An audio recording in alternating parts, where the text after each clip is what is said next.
subscribe to Poli G.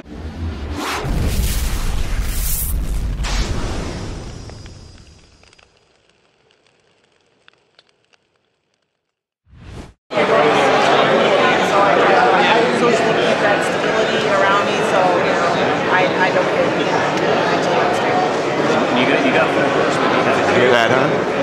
So thanks, someone. Okay, I like that.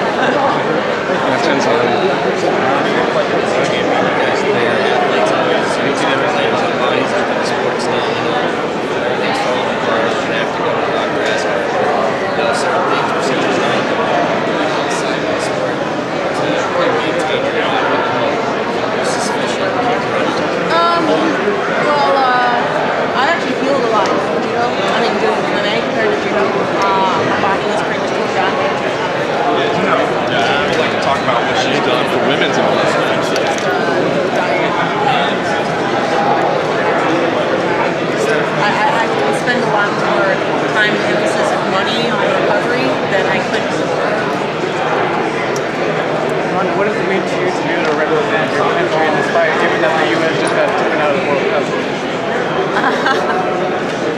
Gotta rub it in. Well, my sister's she covered soccer for a long time.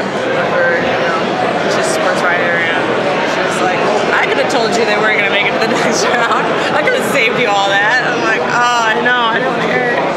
I'm always happy to represent my country. It seems to really seem more like that because it's International Fight Week, and so we're being pushed more in a nationalistic way. And I always thought that was a big difference between MMA and the Olympics.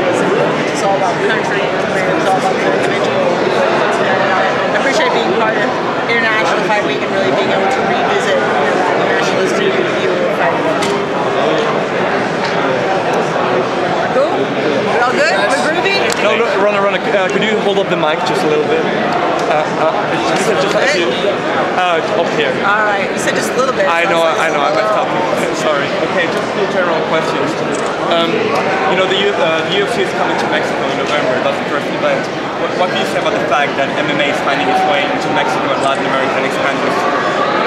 Well, I think that Mexico and Latin America they're cultures that really embrace fighting. It's pretty much it's boxing and soccer.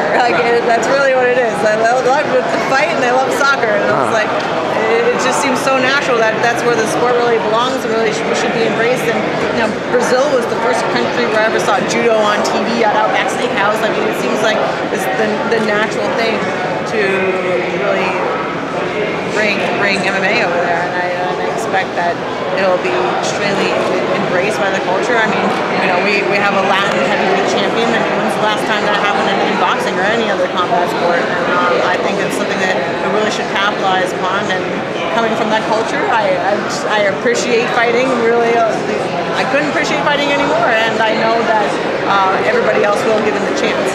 Now you have Latin blood. You have Venezuelan blood. If I'm not mistaken. Yes. Could you talk a little bit about that?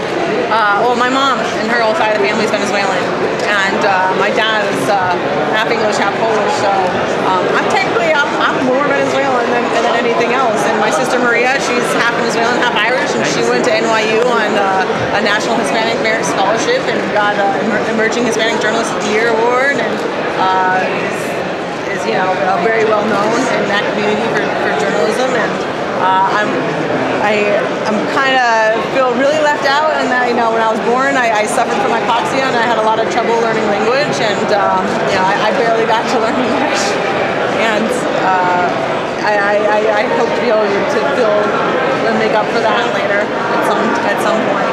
But because we lost my dad early on, I spent pretty much all the time being raised by my mother, and raised that culture.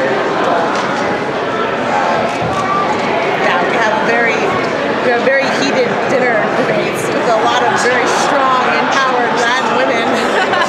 It's all in good nature though. But it's definitely not one of those families where it seems like some sort of PR event to sit down and eat turkey. Everyone's trying to win dinner is the most witty person at the table. And that's one of the